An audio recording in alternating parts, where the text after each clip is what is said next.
Hey everyone, it's YouthLib2012 here, and today I just made a video about the various lifestyle choices and experience of young people.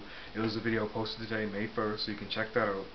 But I want to post another video, and this one is about the varied experiences of young people in the fight for equality. Now, the movement I can relate most to, honestly, is actually feminism, and feminism was the equality status and there's several other things about women. But I think one of the flaws of the feminist movement was it didn't necessarily address the issues of all women. It was kind of like a certain group of women who got the most benefit out of the feminist movement. All women benefited in some way, but there wasn't like a pushing a massive movement of all women and all women's issues. We want to make sure we don't make that mistake in youth rights.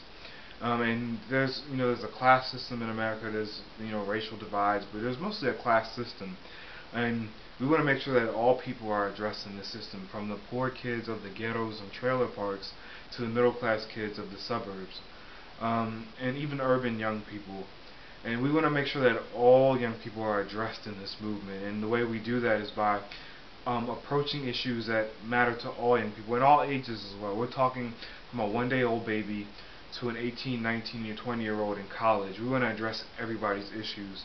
And we do that by, like what I was saying, approaching it from a global, wider perspective. That's why I think I'm not really I really don't care about voting rights, to be honest. I know a lot of people say, what?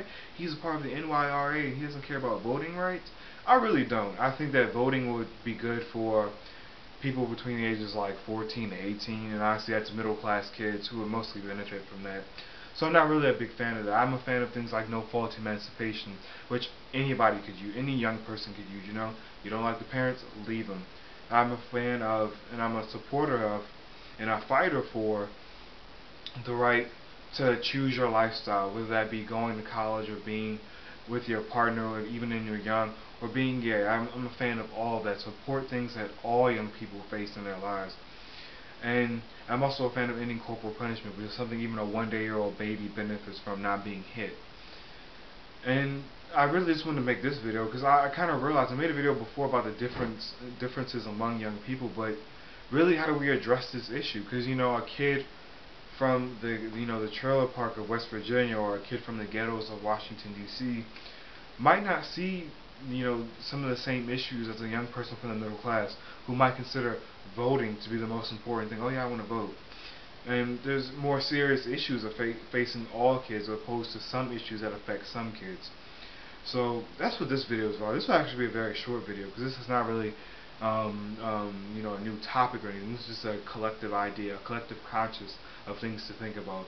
So as we attack youth rights and as new things come up, I want you guys to look at it and say, does this affect all young people? Will this be something that a lot of us can benefit from, or is this just something that a few kids will benefit from? For example, I give you an example, and that goes back to corporal punishment. That is something that, from the elite kids of the 1% to the middle class to the poor kids, can all relate to. We don't want to be hit. So that is something that affects all young people. And that is something that we can all address. When yesterday I was in class and we had this conversation. It started just a conversation about violence against children or hitting children, and I became like the voice of reason. I was like, why would you hit someone? What does that teach somebody?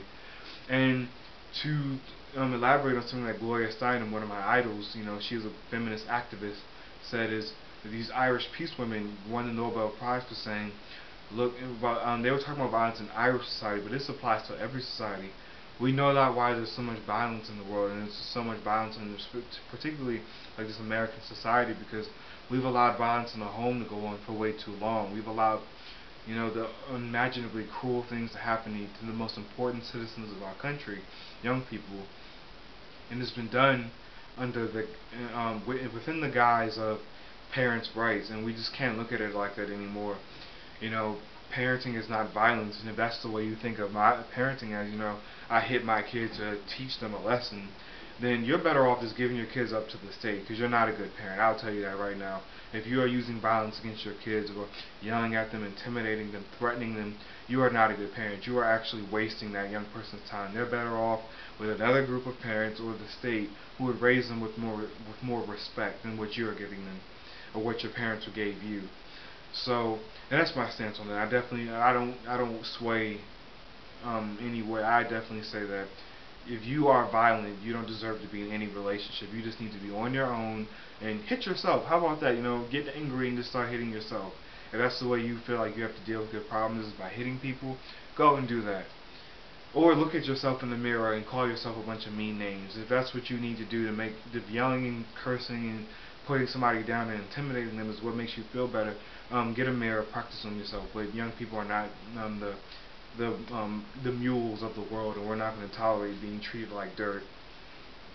So yeah, that's what this video is about. And also, I want to address another topic. Gloria Steinem said this in her video. She was like, poor women have always had 2 jobs.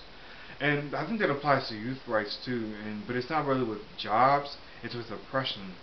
Poor children have always had like 3 times as much oppression as a middle class child, for the reason of a poor child is poor, so they lack the resources that a middle class child would have. Poor children this is just in general, tend to be the victims of all types of violence, whether that's in school and in the home, at a far higher rate than middle class children. And boys in general have been oppressed in this country for a very long time. And it's not because of feminism, it's because some women feel like they are owed something by boys or men because of misandry. And so, you know, being a poor boy is like double oppression, because you're not only oppressed because of the matriarchy, you're oppressed because of class status. So that's what youth rights is going to address. We're going to tackle all these issues, and we're going to all hold hands together, all young people, and say we can overcome these obstacles. It just takes one person at a time and all of us together to achieve our goal.